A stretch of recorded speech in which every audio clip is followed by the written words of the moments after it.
पत्रकार वार्ता में हार्दिक स्वागत एवं अभिनंदन है। आज हमारे मध्य में हमारे भारतीय जनता पार्टी के बहुत ही वरिष्ठ नेता, बहुत ही वरिष्ठ विधायक, जिन्होंने उत्तर प्रदेश राज्य में भी अपने जो समाज सेवा है, एक विधायिका का जो एक विधायक के रूप में जिन्होंने एक उत्तराखंड राज्य का नाम रोशन किया, और आपसे उत्तराखंड ही नहीं उत्तर प्रदेश के विधायक भी प्रेरणा लेते हैं। आज आदरणीय मुन्ना सिंह चौहान जी आप सभी को संबोधित करेंगे। इस अवसर पर हमारे मध्य में हमारे प्रदेश के महामंत्री, नवनियुक्त महामंत्री आदरणीय कुंदन परिहार जी भी उपस्थित हैं। हमारे सह मीडिया प्रभारी राजेंद्र नेगी जी उपस्थित हैं। आप सभी को मालूम है कि उत्तराखंड राज्य में किस प्रकार से विपक्ष के द्वारा एक षड्यंत्र के तहत योजनाबद्ध तरीके से एक आंदोलन को प्रेरित किया जा रहा है। उस पर विस्तार से हमारे वरिष्ठ नेता आदरणीय मुन्ना सिंह जी आपको बताएंगे। मैं आदरणीय भाई साहब से अनुरोध करूंगा कि आप सभी को अपना संबोधन देंगे। धन्यवाद मनवीर जी। सभी पत्रकार मित्रों को नमस्कार, स्वागत आप लोगों का। हमारे महामंत्री आदरणीय परिहार जी, राजेंद्र जी और मंचासीन सभी हमारे वरिष्ठ साथी, जैसा मनवीर जी ने आपको भी बताया, अभी हमारे राज्य में युवाओं का कुछ आंदोलन चल रहे हैं।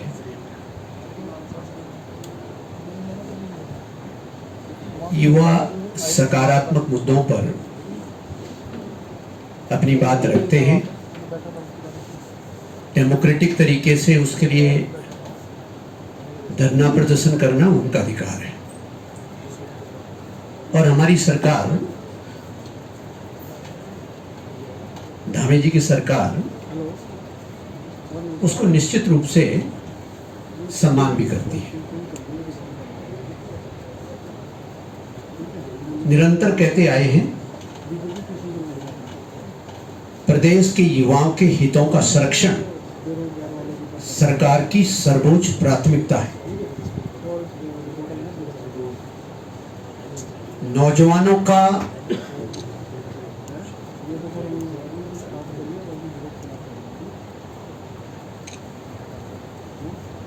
सरकारी नौकरी में निर्धारित प्रक्रिया, निर्धारित रिक्रूटमेंट प्रोसीजर के मुताबिक वो युवाओं का अधिकार है। ये आंदोलन करने वाले युवा निश्चित रूप से हमारे बच्चे हैं। उनको संरक्षण देना, उनके हितों की पैरवी करना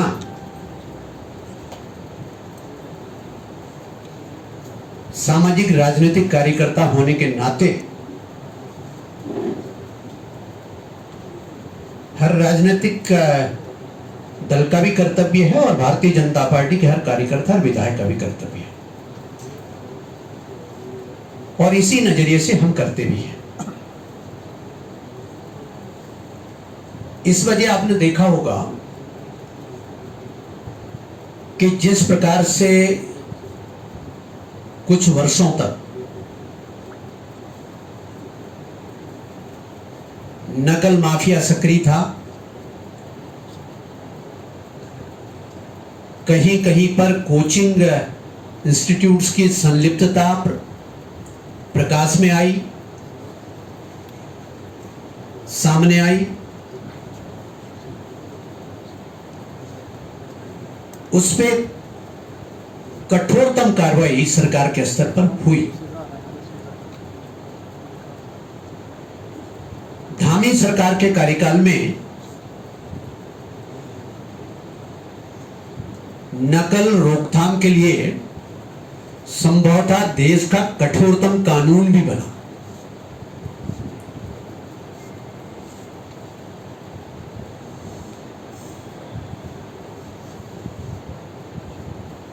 आज भी जब युवा कोई अपनी मांग उठाते हैं संगठित रूप से या इंडिविजुअली, उसे बहुत संवेदनशीलता के साथ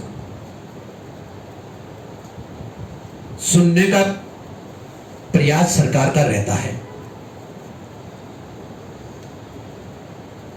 हम आप सबने देखा, हमारे इन युवा भाई बहनों ने, हमारे इन बच्चों ने, सबने देखा कि 50-60 लोगों को जेल के सलाखों के पीछे भेजने का काम भारतीय जनता पार्टी की सरकार ने, इस सरकार ने किया।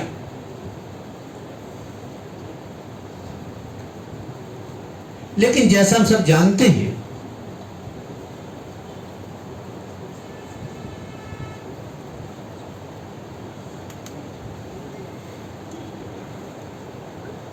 तमाम सारे इंतजामों के बावजूद भी दुर्भाग्य से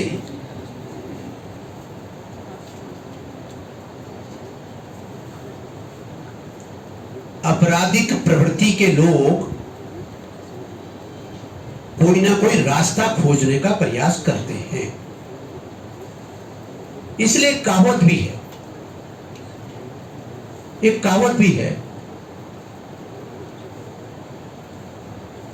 कि जो अपराधी होते हैं, जो क्रिमिनल्स होते हैं, वो लॉ एनफोर्समेंट एजेंसीज, पुलिस से, एजेंसी से 2 कदम आगे रहते हैं। कोई घटना घटित होती है, उस घटना को रोकने के लिए कानून बनाते हैं। तब तक अपराधी उसके वो जो अपराध का वो मॉडस ऑपरेंडी चेंज करता है और वो कोई दूसरे रास्ते अख्तियार करने लगता है उसको इवेट करने के लिए। ना चाहते हुए भी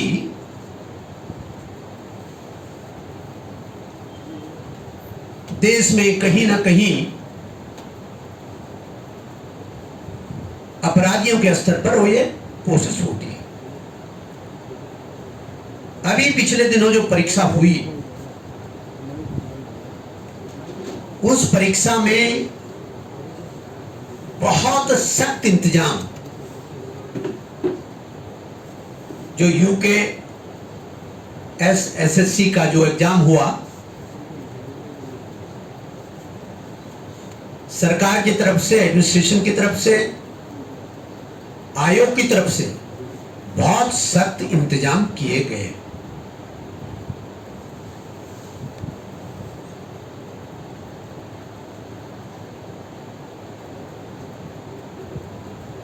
बाद में मालूम पड़ा कि एक सेंटर विशेष पर एक व्यक्ति ने, अब चूंकि जांच का विषय है तो मेरिट पे मैं कमेंट नहीं करूंगा उसके,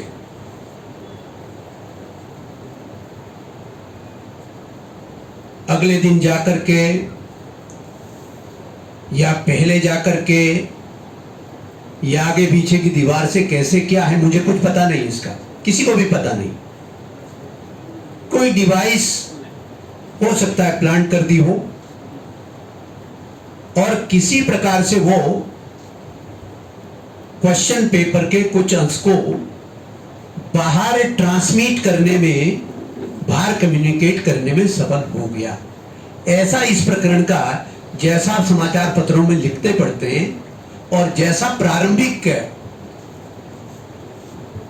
जानकारी शासन, प्रशासन और आयोग की तरफ से पब्लिक डोमेन में है, उससे मालूम पड़ता है। नहीं होना चाहिए, बहुत दुर्भाग्यपूर्ण है।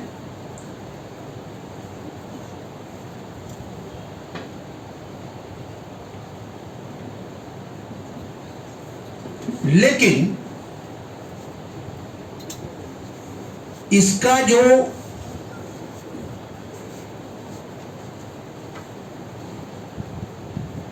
व्यापक प्रभाव था, वो व्यापक प्रभाव, फिर मैंने कहा कि चूंकि अब जांच का विषय, इसलिए मुझे कोई टिप्पणी नहीं करनी है। व्यापक प्रभाव भी उसका नहीं पड़ा होगा और एक दो व्यक्ति विशेष ने या एक आध प्रत्याशी विशेष ने ये कृत्य करने का काम किया। उसमें सख्त कार्रवाई होनी चाहिए, उसमें कोई सख्त कार्रवाई होगी भी, उसमें किसी प्रकार के रियायत की दूर दूर तक कोई प्रश्न ही नहीं उठता। अपितु जो प्राइम एक्यूज्ड है और जो बेनिफिशियरी था उसका, both of them have already been arrested.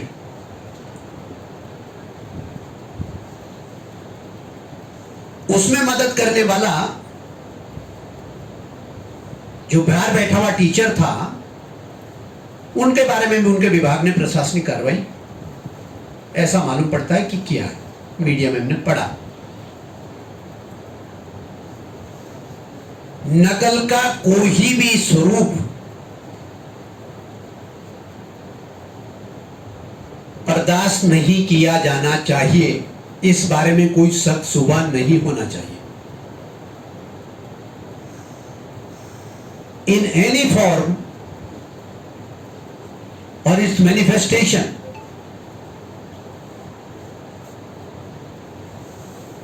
It will not be tolerated.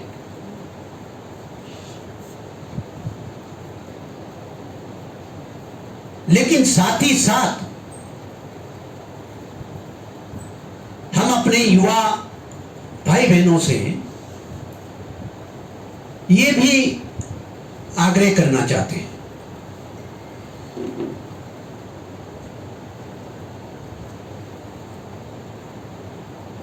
जैसा मैंने कहा, उनको कहीं कोई गड़बड़ी नजर आती है, उसके विरोध में आवाज उठाने का अख्तियार है।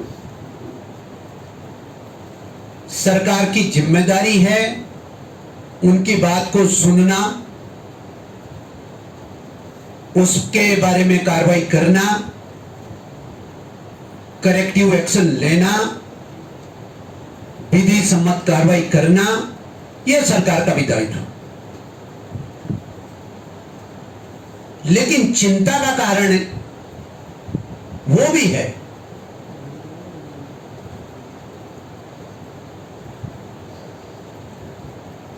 कि इन युवाओं के एक घटना विशेष के आड़ में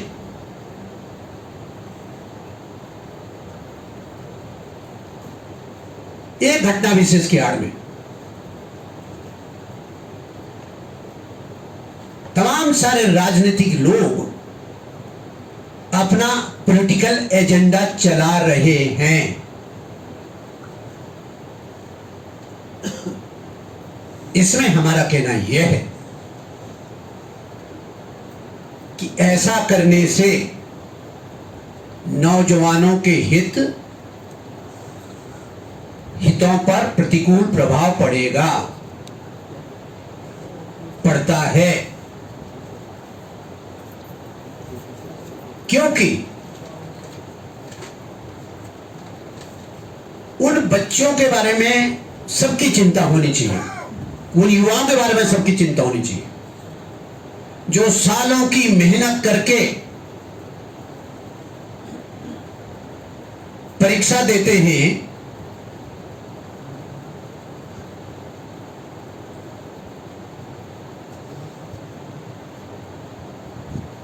और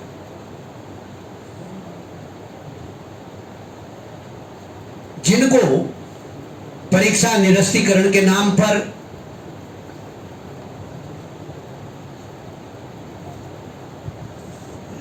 या हर बार किसी जांच के नाम पर उनके वो परिणाम बाधित हो जाते हैं, वो जो रिक्रूटमेंट का प्रोसेस वो पूरा नहीं हो पाता और उनको जो नौकरी मिलने के अवसर होते हैं वो बाधित हो जाते हैं। इसलिए सरकार की यह भी जिम्मेदारी बनती है कि एक तरफ कानून तोड़ने वालों के खिलाफ सख्त से सख्त कार्रवाई हो, लेकिन मेहनत करके जिन बच्चों ने अपने इम्तिहान दिया है, जो ये चाहते हैं कि यथाशीघ्र उनके परीक्षाएं पूर्ण हो सके, परिणाम घोषित हो सके, उनको अपॉइंटमेंट्स मिल सके, वो प्रक्रिया भी बाधित ना हो, तो उसका रास्ता निकालना भी सरकार की जिम्मेदारी बनती है। और मैं आग्रह भी करूंगा आप लोगों के माध्यम से भी कि सरकार को बहुत संवेदनशीलता के साथ उसमें त्वरित कार्रवाई करनी चाहिए।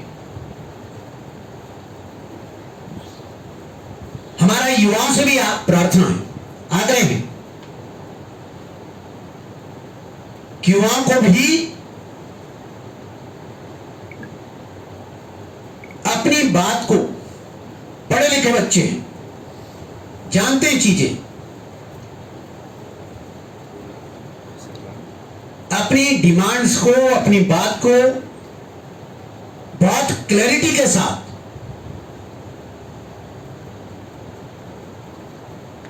यदि वो कहना है कि कार्रवाई इस स्वरूप में नहीं इस स्वरूप में हो, तो सरकार के सामने बहुत क्लैरिटी के साथ वो बात रखनी चाहिए और निश्चित रूप से जो जस्टिफाइड डिमांड है उसको मानने में सरकार को कभी भी हिचक नहीं होगी।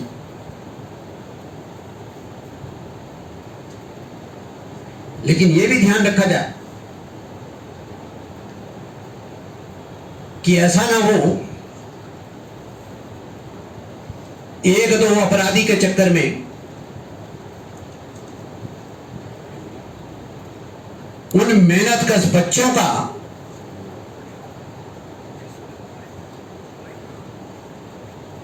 जो नौकरी पाने का,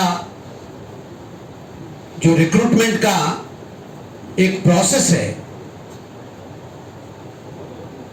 वो अनावश्यक रुके।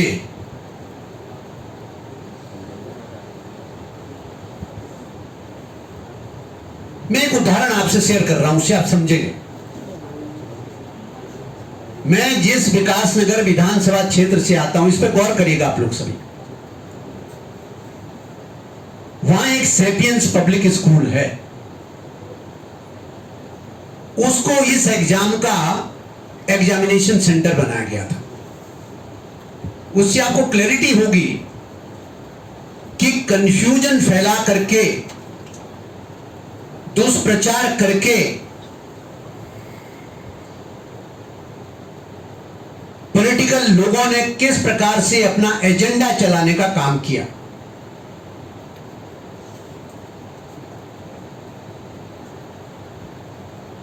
बहुत बड़ा पब्लिक स्कूल है, हर जगह वहां सीसीटीवी कैमरा वगैरह सब चीजें हैं।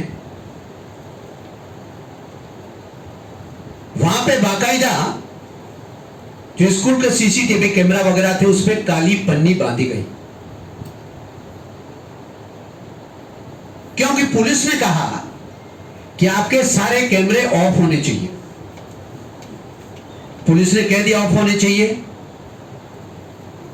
उसके बावजूद भी कोई कहता कि अरे भाई वो रह गया, और उसका कंट्रोल तो स्कूल के पास ही है। आजकल आप मोबाइल पे भी उसको एक्सेस ट्रांसफर कर सकते। तो उसको सोशल मीडिया में ऐसा प्रचारित किया गया, मेरी जानकारी में मिला, सेपियंस स्कूल विकासनगर में काली पंदी बांध करके नकल कराई गई। बिल्कुल जो उद्देश्य उसका विपरीत किया कि सेपियंस स्कूल विकासनगर में सीसीटीवी कैमरों पर काली पन्नी बांध करके नकल कराई गई।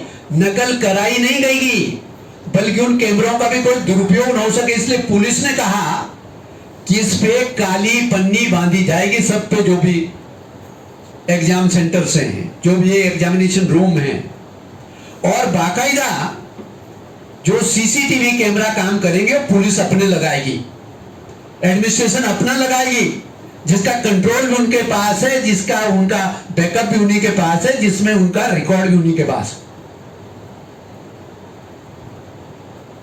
1.5-2 दिन तक मीडिया में यही चला दिया, वहां तो नकल कराई गई। तो इस प्रकार का दुष्प्रचार करके भड़काने का काम किया गया, जबकि उसका उद्देश्य बिल्कुल विपरीत है।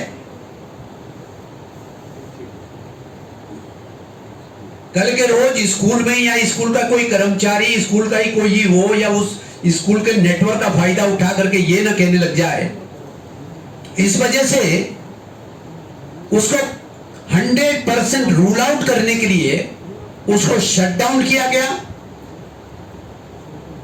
इलेक्ट्रॉनिकली तो शट डाउन किया ही गया, साथ ही उसको मैनुअली भी उसको ऑब्सक्योर कर दिया गया, उससे दिखाई ना दे कुछ भी। पुलिस ने अपने सीसीटीवी कैमरा इंस्टॉल किए और तब जाकर के एग्जाम कराया। अभी इस अफवाह के आधार पर ही बहुत सारे लोग सोशल मीडिया में लिखने पढ़ने लग गए। This is very unfortunate. अब रिमोट गांव में बैठे हुए, रिमोट एरिया में बैठे हुए हमारे युवा हैं, हमारे बच्चे हैं, हमारे परिवार के लोग हैं, उन बच्चों के घर परिवार वाले लोग हैं, वो तो थोड़ी देर के लिए भड़क ही गए होंगे ना कि वास्तव में वहां कोई नकल।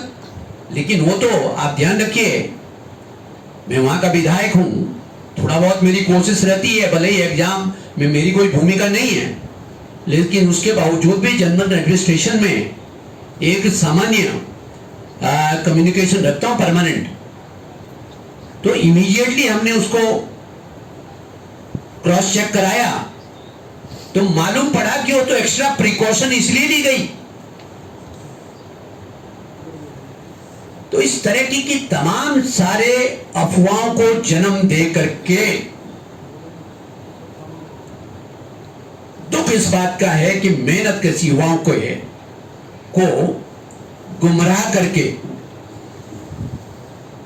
उनको पॉलिटिकल लोग मिसलीड करके, उनको नहीं पता हो रहा है कि हम मिसयूज हो रहे हैं, but some political parties are misusing them to advance their political agenda.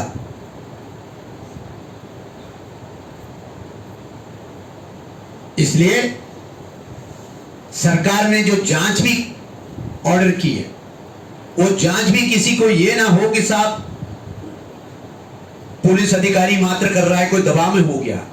ये monitored by retired high court जज, monitored by retired acting chief justice of Uttaranchal high court, justice BS Verma साहब, और बाकायदा पब्लिक डोमेन में इस बात का कि सबसे आग्रह किया गया है कि किसी को भी इस एग्जाम से संबंधित कोई भी गड़बड़ी की कोई जानकारी हो, कोई उनके पास एविडेंस हो, कोई तथ्य हो, कहीं पे कोई बात हो, कोई भी किसी तरह का डिजिटल रिकॉर्ड, कोई और तरीके का, किसी भी तरीके का, तो उसको वो जांच समिति से शेयर कर सकते हैं। जांच समिति से भी उनको कोई डाउट लगता है तो they can meet and go and meet the retired justice BS Verma साहब, उनके माध्यम से भी आप अपनी बात को कह सकते हैं।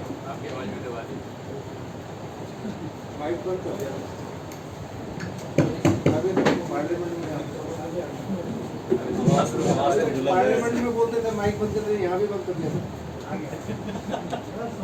वो ऐसा है ना, जो जिन लोगों को मेरे साथ काम करने की आदत, उनको मालूम है इसका बिना माइक का भी चल जाता है काम। तो बहुत विनम्रता के साथ, बहुत सेंसिटिविटी के साथ, with deep concern for the welfare of young boys and girls जो एस्पायरेंट इन एग्जामिनेशंस में, जिन्होंने पार्टिसिपेट किए इन एग्जामिनेशंस में, जो पार्टिसिपेट करेंगे भविष्य के एग्जामिनेशंस में, जिन्होंने पार्टिसिपेट किया पहले के एग्जाम्स में, जो तमाम सारी तैयारी कर रहे हैं, उनके प्रति बहुत गहरा जुड़ाव और उनके प्रति गंभीर रूप से चिंतित रहते हुए हम अपने इन नौजवान भाई बहनों से, सभी अभिभावकों से, सबसे आग्रह करेंगे कि केवल किसी के कहने पर, केवल गुमराह होकर के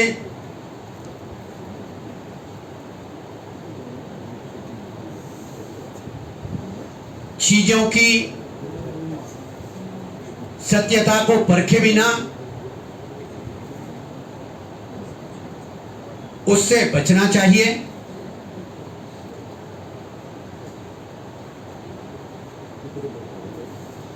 आप बहुत सारे